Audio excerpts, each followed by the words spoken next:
আসসালামু আলাইকুম। কি অবস্থা, সবাই কেমন আছেন? আশা করছি সবাই ভালো আছেন। প্রথমেই বলে নিচ্ছি, আমার ভয়েসটা যাদের ভালো না লাগবে অবশ্যই ইগনোর করবেন।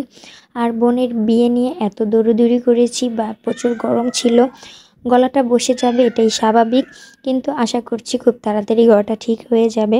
আর আমার যেহেতু বোনের বিয়ের ব্লগ তৈরি করতে হবে, তাই ভয়েস ওভারও দিতে হবে। মিউজিক দিলে এটার ফেসবুক থেকে প্রবলেম হয়, তাই আমি মিউজিকটা দিতে পারছি না। কিন্তু দুবার আমি দিয়ে ট্রাই করেছি, দেখেছি ফেসবুক থেকে সমস্যা হচ্ছে।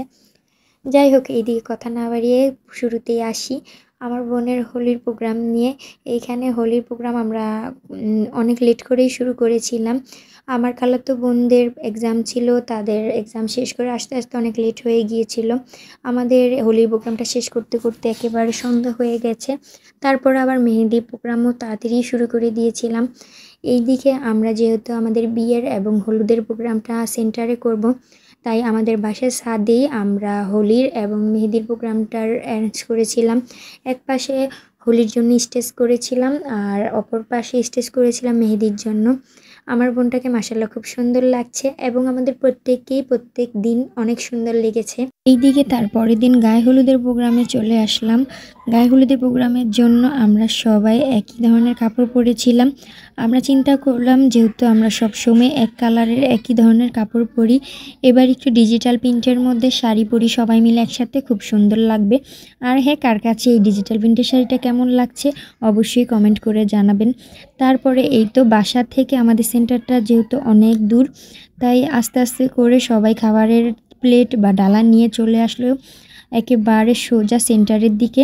সেন্টারের মধ্যে ঢোকার সময় আমার ছোট বোনরা মিলে এই তো মাশাআল্লাহ খুব সুন্দর করে ডান্স করতে করতে আমার বোনকে স্টেজে উঠাচ্ছিল। এখানে অরিজিনাল মিউজিকটা দিতে পারছিলাম না, দিলে এটার গানটা এবং ডান্সটা অনেকই সুন্দর হয়েছিল। আর এই ভিডিওগুলো একটু অগোছালো হয়েছে।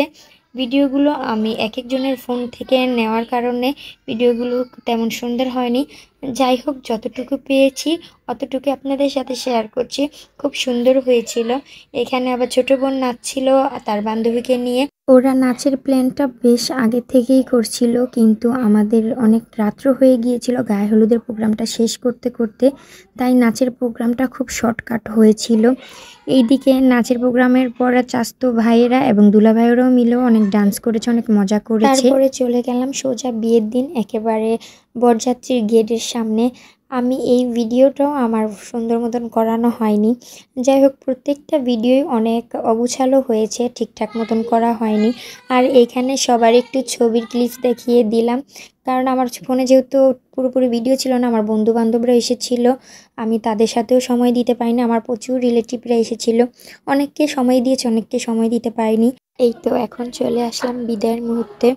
এইখানে আসলে ভিডিওটা দেখলেই আমার ফ্যামিলির প্রত্যেকটা মানুষের বেশ খারাপ লাগে। আর প্রত্যেকটা মেয়েদেরই এই মুহূর্তটার সময় খারাপ লাগবে, এটাই স্বাভাবিক। ছোট বোনটাকে যখন বুকে জড়িয়ে নিয়েছি তখন আমারও বুকটা ফেটে যাচ্ছিল, কারণ ওদেরকে পার করতেও ইচ্ছে করছিল না। আর যেহেতু আমরা দুনিয়াতে মেয়ে হয়ে জন্মে এসেছি, আমাদেরকে অন্যের ঘরে যেতে হবে, আমাদের শ্বশুর বাড়িতে যেতে হবে, ওইটাই আমাদের নিজের বাড়ি করে নিতে হবে, এটাই স্বাভাবিক। আমার আব্বুর ফেসটার দিকে আমি যতবারই তাকাই তখনই দেখি তারও বুকটা ফেটে যায়। আর এবং তিনি এই ভিডিওটা দেখলে এখনও চোখ দিয়ে অটোমেটিক পানি চলে আসে। যাই হোক, ওর জন্য সবাই দোয়া করবেন, তার নতুন জীবনে পা রাখছে। আর কেমন হয়েছে পুরো ভিডিওটা অবশ্যই কমেন্ট করে জানাবেন। ভালো থাকবেন সবাই, সুস্থ থাকবেন। আল্লাহ হাফিজ, আসসালামু আলাইকুম।